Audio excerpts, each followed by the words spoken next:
Hello friends.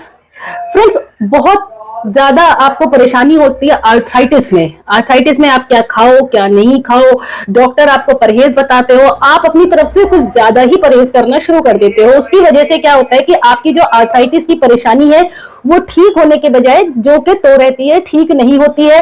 तो दोस्तों, मैं डॉक्टर शहलानाज आज आपको इस वीडियो में बताऊंगी कि आर्थराइटिस यानी कि अगर आपके जोड़ों में सूजन है, दर्द है, या आपको जोड़ों में तकलीफ हो रही है, आपको चलने में तकलीफ हो रही है, स्वेलिंग रहती है, आपके छोटी छोटी उंगलियों में हर समय पेन है, आप कुछ उठा भी नहीं पाते हो, तो आपको क्या डाइट लेना चाहिए और क्या नहीं खाना चाहिए। दोस्तों, इस वीडियो को एंड तक जरूर देखिएगा और आपको वीडियो पसंद आए तो उसको लाइक एंड शेयर करें, चैनल को सब्सक्राइब करें, और अगर आपका कोई सवाल है तो मुझे कमेंट करके भी पूछ सकते हैं। तो सबसे पहले आपको बताती हूँ कि इन्फ्लेमेटरी आर्थराइटिस।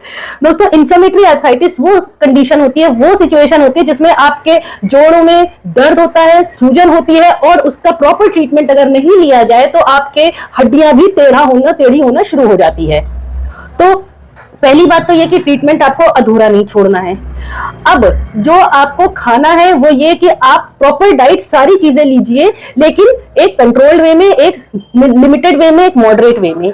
सबसे पहले आपको मिल्क एंड मिल्क के प्रोडक्ट्स, दही वगैरह जरूर से लेना चाहिए। खास तौर से लो फैट मिल्क आपको इस्तेमाल करना चाहिए। मींस आपको उसकी मलाई हटा दीजिए, या डबल टोन्ड या टोन्ड मिल्क आता है वो लीजिए। लेकिन अगर आप काउ मिल्क या बफलो मिल्क ले रहे हो डायरेक्टली, तो फिर आप उसको अच्छे से पका करके उसका घी यानी उसका फैट यानी उसकी मलाई उतार के अच्छे से निकाल के तब आप उसका इस्तेमाल करिए। दोस्तों, दूध से आपकी हड्डियां भी मजबूत रहेंगी और जोड़ों में भी तकलीफ नहीं होगी और सूजन कम होना शुरू हो जाएगी। मेडिकेशन बहुत ज्यादा जरूरी है, दवाइयों के साथ साथ ही आपको परहेज रखना होगा। बोन एंड जॉइंट हेल्दी रखने के लिए आपको दूध और दही वगैरह का इस्तेमाल जरूर से करते रहना है।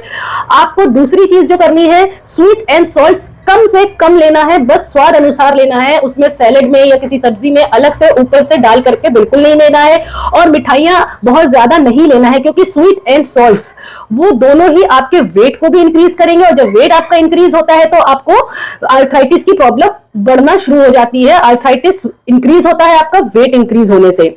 स्वीट एंड सॉल्ट दोनों चीजें ही आपके सूजन को कम करती हैं, स्वेलिंग को खत्म करती हैं, और आपके जॉइंट्स पेन में आपको रिलीफ देती हैं।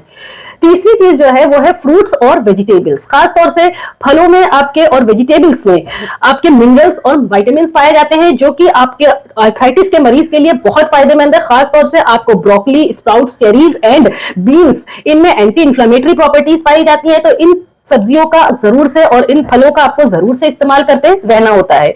फोर्थ चीज है आपका होल ग्रेन। दोस्तों, चावल, बाजरा, जवार और गेहूं, इनमें आपकी एंटी इंफ्लेमेटरी प्रॉपर्टीज होती हैं, और साथ ही साथ ये आपके गट के लिए भी हेल्दी होता है। इसको आपको जरूर इस्तेमाल करते रहना चाहिए। और उसके बाद इन चीजों से आपको जो होल ग्रेन है वो प्रोसेस्ड वाला बिल्कुल नहीं इस्तेमाल करना है। होल ग्रेन लीजिए जिसमें आपका आटे के साथ उसका थोड़ा सा हस्क भी आता है, जो कि आपके गट को भी हेल्दी रखेगा और साथ ही साथ आपके आर्थराइटिस की प्रॉब्लम को भी कम करेगा। इसके बाद जो फिफ्थ चीज है वो मसाला है। दोस्तों, मसाला में आपका हल्दी है, लहसुन है और अदरक है। इनमें एंटी इंफ्लेमेटरी प्रॉपर्टीज होती हैं। ये आपके आर्थराइटिस के मरीजों के लिए सबसे ज्यादा फायदेमंद होता है। सूजन को भी कम करता है और साथ ही साथ बोन और जॉइंट्स को हेल्दी भी रखता है आपके। सिक्स्थ है आपका नॉन वेजिटेरियन आइटम्स, जैसे कि खासतौर से ग्रिल्ड फिश, फ्राइड फिश नहीं, ग्रिल्ड फिश लीजिए और एग जरूर से लीजिए। ये आपके आर्थराइटिस के मरीजों के लिए बहुत फायदे की चीज है। सेवेंथ आपका ग्रीन टी है। दोस्तों, ग्रीन टी में कुछ कंपोनेंट्स ऐसे पाए जाते हैं जो कि एंटी इंफ्लेमेटरी होते हैं, तो फिर वो आपके बॉडी के स्वेलिंग, जॉइंट्स के स्वेलिंग को कम करेगा और आपको हेल्दी रखेगा और स्टिफनेस को भी आपके कम करेगा। इसके बाद एट्थ आता है आपका ऑयल। तेल आप कौन सा इस्तेमाल करो। दोस्तों, आपको सैचुरेटेड फैट इस्तेमाल नहीं करना है। अनसैचुरेटेड पॉली अनसैचुरेटेड फैट आपको इस्तेमाल करना है। कोकोनट ऑयल को अवॉइड करना है आपको पूरी तरह से। सरसों का तेल आप इस्तेमाल कर सकते हो, ओलिव ऑयल इस्तेमाल कर सकते हो, और साथ ही साथ पीनट ऑयल भी आप इस्तेमाल कर सकते हो, क्योंकि इनमें आपका एंटी इंफ्लेमेटरी प्रॉपर्टी पाया जाता है। इसके अलावा दोस्तों, आपको नाइन्थ जो चीज है वो है आयरन, कैल्शियम भरपूर मात्रा में लेना चाहिए। आपको आयरन जैसे कि ग्रीन लीफी वेजिटेबल्स, आपका पोमेग्रेनेट अनार में, चुकंदर में और गाजर में, और साथ ही साथ आपके सेब में बहुत भरपूर मात्रा में, ग्रीन लीफी वेजिटेबल्स में भरपूर मात्रा में पाया जाता है। दूध और दूध की प्रोडक्ट्स लीजिए, जिससे कि पनीर है, जैसे कि पनीर है, चीज है, बटर है, लो फैट मिल्क है, इन सब चीजों का इस्तेमाल करिए, जिससे कि आपके हड्डी भी, आपकी बोन, आपके जॉइंट्स स्ट्रांग रहेंगे और आयरन से आपको एनीमिया नहीं होगा, और एनीमिया की कमी नहीं होगी तो फिर आप जल्दी रिकवर करोगे, क्योंकि आपकी इम्यूनिटी भी स्ट्रांग रहेगी और आपके बोन्स और आपकी बॉडी भी स्ट्रांग रहेगी। तो आपको आयरन और कैल्शियम भरपूर मात्रा में लेते रहना चाहिए। आर्थराइटिस के मरीज को दोस्तों विटामिन D3 60,000 इंटरनेशनल यूनिट का आता है, जो कि वीकली फॉर 6 वीक्स आपको जरूर इस्तेमाल करना चाहिए। अगेन आप फॉर 2 मंथ्स या 1 मंथ के लिए गैप करके अगेन आप फॉर 6 वीक्स के लिए आप ले सकते हो, यानी 1.5 महीने के लिए एक हफ्ते पे आपको लेते रहना है, एक महीने का गैप करके। और साथ में कैल्शियम लेते रहना है, आयरन के टॉनिक या आयरन के कैप्सूल्स जरूर से लेते रहना है। दोस्तों जो चीज आपको अवॉइड करना है वो है रेड मीट, प्रोसेस्ड फूड आपको बिल्कुल अवॉइड करना है, साथ में हाई फैट प्रोडक्ट्स इस्तेमाल नहीं करना है बिल्कुल भी, कोकोनट ऑयल इस्तेमाल नहीं करना है बिल्कुल आपको, और साथ ही साथ आपको फ्राइड चीजें, रिफाइंड ऑयल, इन चीजों का बिल्कुल इस्तेमाल नहीं करना है।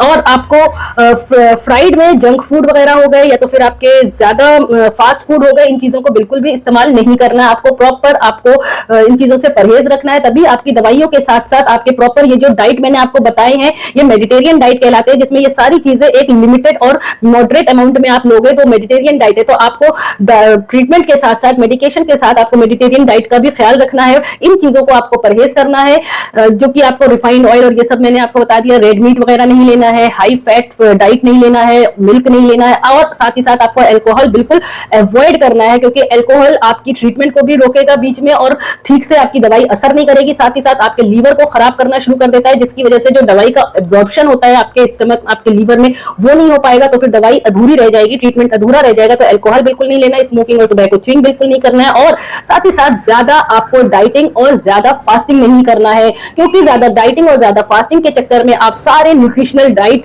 छोड़ दोगे, स्किप कर दोगे, और जिसकी वजह से आपके बॉडी को न्यूट्रिएंट्स, विटामिन्स, मिनरल्स और प्रोटीन्स सही मात्रा में नहीं मिल पाएगी, तो आपकी दवाई का जो एब्जॉर्प्शन है और दवाई का जो असर है वो आधा रह जाता है, जिसकी वजह से आपको जो डाइट जानी चाहिए बॉडी में ताकि दवाई भी असर कर सके और आप हेल्दी रह सको, उसका आपका रिकवरी फास्ट हो सके, वो चीज स्लो डाउन हो जाएगा। तो आपको बहुत ज्यादा डाइटिंग और बहुत ज्यादा फास्टिंग नहीं करना है, एटलीस्ट जब तक आप आर्थराइटिस का ट्रीटमेंट ले रहे हो। तो दोस्तों उम्मीद करती हूँ आपको वीडियो समझ में आ गई होगी कि ट्रीटमेंट आपको क्या लेना है और क्या चीजें आपको अवॉइड करना है। दोस्तों जब आप ट्रीटमेंट ले रहे हो तो एक चीज का ख्याल रखा करो कि आप स्मॉल फ्रीक्वेंट मील्स कोशिश किया करो लेने का। कहने का मतलब है थोड़ा थोड़ा बार बार खाते रहा करो, एक बार में भरपेट मत खाया करो कि आपने सीधे 8 बजे 9 बजे नाश्ता किया, देन आप सीधे 1:30-2 बजे के आसपास लंच करोगे और फिर उसके बाद 8-9 बजे डिनर करोगे। ऐसा मत करो, फ्रीक्वेंट शॉर्ट स्मॉल मील्स लेते रहो। मील्स अगर 8-9 बजे आपने ब्रेकफास्ट किया, देन आप 11-12 बजे कुछ फ्रूट्स ले लीजिए, देन आप 1-2 बजे के आसपास लंच करिए, देन आप 4 to 5 के बीच में कोई अगेन फ्रूट या जूसेस वगैरह ले लीजिए, उसके बाद अगेन आप 8 से 9 के बीच में डिनर करिए और उसके बाद आप पानी ज्यादा पीजिए।